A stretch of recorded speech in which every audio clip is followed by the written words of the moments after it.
All right, welcome to the Corporate Marketing Leads Updates call. Darren's going to kick us off this morning. Darren, on to you. Awesome, thank you. Officially, Betsy has joined the all-remote team, and she had an article published on her first week. So whoop, whoop, go Betsy. She has been an amazing addition so far, and you're going to see a lot of her work in the campaigns that I'm going to mention. So we have a lot going on all at one time. We have a refresh for the remote work report. That's our global survey. We have a content refresh for the remote playbook. All of these are launching in the next couple of weeks, so they should be out by the end of April. And we're also working with our amazing events team on a remote work specific event, which is going to be awesome.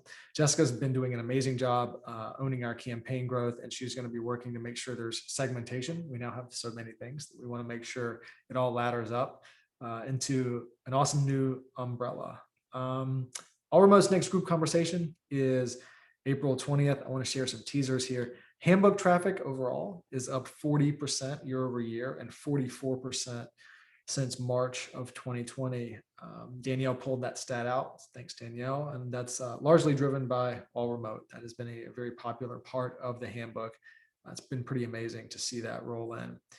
Of late, we were featured twice in the San Francisco Chronicle, which is pretty amazing. We made a top news list alongside Facebook, Elon Musk, and Bitcoin, which is pretty great. And we've had profiles in Newsday, the Australian Forbes, Crow Global, Ladders, Fast Company, and more. Kudos to Natasha and the amazing external comms team for opening up doors on that front. On the evangelism side, we have vastly updated our Inspired by GitLab page, which is pretty amazing. We now have over 25 companies there who have publicly vouched for using GitLab's all remote guides to transform their company. And so I'm monitoring that, and we're building that out as robustly as we can. That includes names like Facebook, Dropbox, Upwork, P&B, Paribas, I think I said that right, and a lot more. And on the audio front, we just wrapped up a podcast series with Levels, an amazing hypergrowth company in the health space, and we are planning a Twitter Spaces engagement with their chief HR officer later in April. So that's it from me. Pass it over to David. Thanks, Darren. Just completing my notes as we speak. All right, community relations. Let's start with the update for each one of the programs. First of all is education. Lots of good news around education. This time around, we have extended an offer for the education education evangelists, yeah, hopefully we'll have a better idea of whether this affects or not this week. So fingers crossed. We have been talking to HackerU, which is an organization. To put it as an analogy, HackerOne does hacking cybersecurity programs that offers to companies. HackerU does a similar thing, but for academic institutions, and they've reached out to us to use GitLab, and they have actually put together a proposal which is very exciting. They would like to build GitLab into the curriculum of 3 existing programs. Some of them being cybersecurity for 21 universities, 3,000 students, digital marketing as well, 10 universities, 3.4 thousand students, and also full stack development, which we'll have the data for as well. But this could be a really interesting opportunity as well for partnership too. And then on the community side, this is something that I'm very excited about. We have a student for our education Google Summer of Code project, Coursera as Code. If you look at the issue in the notes as well, you'll see that it's from someone who's very, very excited about this and who has put quite a lot of thought into this. So I'm really, really excited about this one in particular. All right, for open source, Drupal Fest is this week. We're sponsoring University giving three talks, including a main stage keynote speech, some maintenance work on the OSS partners page. We can now link to our shiny list of open source partners as well. So feel free to share that link too. Lots of nice logos from really prominent open source organizations. Quick updates on the Linux Foundation application for the OSS program. We're starting to work with a couple of projects from their migration. One of them is NUKit, which is the former name for the which was the former OP FNB project. We have started to work with open19.org as well, so check them out if you're interested in knowing what they're doing too.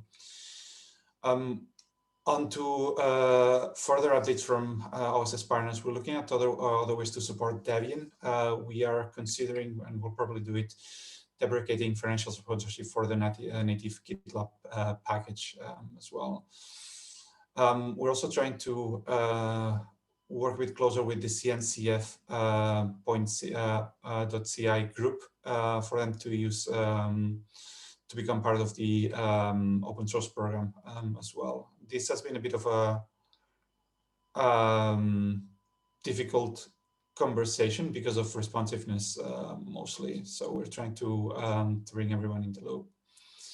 For code contributors, I'm very excited to announce that we completed the all-time high with almost 400 submitted MRs across 13 projects on the last hackathon. This is very exciting news as well, and there's quite a lot of people to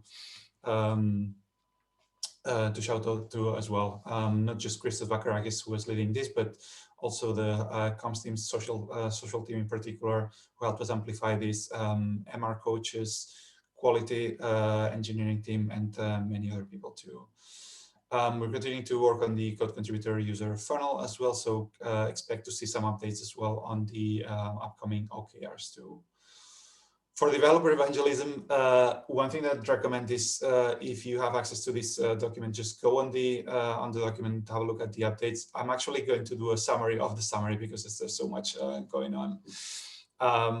One of the things that I'd like to highlight is Jamie, who's the recent addition as the Evangelist Program Manager on the team, has started reactivating quite a lot of the meetups. Especially the Latin America meetups as well, and some of them in Africa too. We're starting to see more and more activity also around here, the Heroes program as well. In any case, another highlight, I'll pick Michael's, who joined Darren in Clubhouse as well. And then in any case, I say, have a look at the full list. It's just, there's too much to highlight. One thing that I'll pick up perhaps as another highlight is recently accepted talks and talks that we're about to do or we've recently done. We've had talks accepted for HashiConf EU 2021, 2 talks for CDCon as well. Also, Abu Bakr has been leading Kubernetes Community Africa as well, and there's some other people in the team who are collaborating on this too.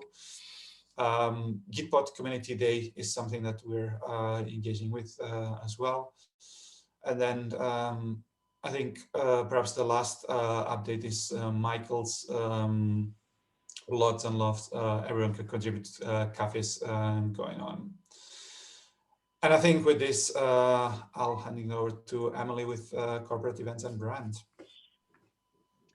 Yeah, so I guess I'll start with KubeCon. We have a lot going on there. We're gonna have 8 live demo sessions that are 30 minutes long, 10 videos. We're working on getting a new animated video going. That's like a shorter demo than what we currently have now, so that'll be exciting. Tegan's been working with Will in strategic marketing to help craft an attendee journey and narrative for those visiting and interacting with us at the event. So it's not just like they get an isolated piece of content, but it's actually like thought out and makes sense for them. And we've thought through like how they get nurture when they get into the detailed emotions and stuff. And then I just want to Natasha, highlight. your mic is hot. Sorry. I wanted to highlight this Tanuki space adventure that Tegan is thought of. So it's going to be a fun kind of like video game that will be in our booth as another way for people to interact with us and for us to gather leads. I think I also like this as an example of just doing creative things in the booth and finding new ways to engage with people that are interested. And there's also opportunities in the different video game stages to learn about GitLab. I also like this because this poster is an example of how we're implementing Canva for all of the teams. So each team is going to have a Canva license, and it'll allow us to have more branded content out there that is consistent, and it has guardrails on it, and it's within like the scope of what we would allow from a brand standpoint. So this is an early example of what that might look like. So thank you to everybody who's been involved in that. And then I'll talk a little bit about Commit at KubeCon, which is our 0-day it's DevOps focused event around KubeCon. So registration launch, we're at over 800 registrants already, and then all speakers are confirmed. So thanks to Samya, she's been instrumental in making that happen. And then I'll talk about Commit main event. So the CFP is open, all the track leads and advocates are confirmed. That's really exciting. Everybody seems to be very jazzed to help out with this. So I'm really, really glad that we're in that point. And then the logo selection and all the brand guides have been done, and we've kind of selected the brand direction we're going to go. And then there's more on the branding workshop series there and links if anybody's curious. All the logos are done. So we're pretty excited about this direction and having it carry throughout the event and throughout all the events generally. And then Commit's going to be our first kind of like full launch point of all the new brand messaging, look and feel. And it'll be kind of like a templatized example of how we use the brand in the wild. So this is exciting that we were able to like kick this off and do it properly. And then next is Open Spirit Week. This is something we're kicking around as a competitive effort against Microsoft Build Week. So we are trying to work with Nuritsi right now to get our open source partners to kind of engage with us on social channels and do like a Spirit Week focused around the open source for people. Like, you know, we have Crazy Hat Day and we challenge each other who can get more people on their team to wear a crazy hat and things like that. And we tell stories from the community. More to come on that, but excited to hopefully get that kicked off. Contribute, you know, it's coming along. We have a new FAQ doc that's in the works right now and working with legal and finance and all the different teams to work out things on the back end to keep things rolling along. And then CAB, the first new version of the CAB was last week. So thanks to Emily Chen for helping shepherd that. And then the remote work event, Darren already mentioned it, but we have a date set, June 29th. So we're kicking off that, and we're going to incorporate the new like remote brand look and feel into that as well. So excited to get going there. And then on the design front, it's already been mentioned, but the remote work report, the team's been all hands on deck to get that out the door. And I've seen some early versions of it, and it's looking amazing. So excited about that. What I'm actually like most jazzed about is these GTM motion design templates that Matt's been leading the charge on. So it's meant to keep brand consistency across all of the motions and make it really self-serve for anybody who wants to put out anything related to the motions, but keep it the consistent look and feel and make it really easy for them so we're not a bottleneck. So really, really, you know, I think this is a really good direct step forward and exactly why the design team was incorporated into each of the motions. So thanks for everybody who's been working on that, and they've been slowly rolling out to each specific team. So more to come on that. The veto of the brand deck is out and working on the typography stage. So that's coming along. We should have an update to put in the marketing channel soon. And then they're working on the CI/CD ebook. I won't keep reading through everything specifically, but there's a lot more, but I'll pass it off to Natasha since we're almost out of time.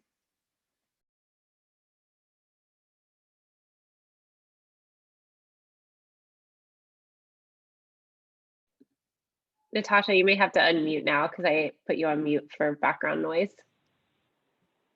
But there you are. Is that better? Perfect. Yes, Yeah, we can hear you now. Yeah. Sorry about that. Doing too many things at once. Okay, so in the doc, we have the March metrics for the corporate comms team. I'll also be posting this in the corporate comms Slack channel later today, and I'll repost in marketing so people can read all of the amazing updates, but this is just the highlight reel. So the month of March was actually a slow month for us. We only had 215 articles. Haha. 33 were business press, 7 were contributed articles, so full thought leadership articles from our amazing team, which was wonderful. Share a voice. We really like kicked butt and took names here. So that we are 52% for GitLab and 48% for GitHub, which is Wow. good. We still kept our lead by a margin, but the CI is going to be really impressive. GitLab was 70% share of voice and GitHub was 30% for the month of March. And the contributed articles and some of the media interviews, especially to our new CTO, Eric, you know, really helped push that over. So thank you for everybody that worked on those. We did 196 million impressions, which if we were going to pay for that in ad space, was $368,000 that we saved the marketing team. So March metrics were great. And the reason I say that March is a slower month is because April and May are teed up to be huge months for us. We have a lot going on with remote, with the playbook and the survey coming out in April, and then we go right into the DevSecOps survey in May, as well as like some great partnership announcements that we're having, you know, like with Oracle, and we have, you know, our supply chain messaging should be done by then, so we'll have some really great thought leadership around that area. And then it'll take us into June, which will be our huge 14.0 announcement. So really look for some amazing coverage over the next couple months, but the team is going to be working really hard and heads down on getting some of those great announcements out coming up. And that is all from Corporate Comms. Amazing work, everybody. Again, I say this almost every time, but I love doing these updates calls because it's just like, at the end of them, I'm so wowed by everything the whole corporate marketing team is doing. So thank you for all of your efforts here. And I'll leave on that note. Thank you.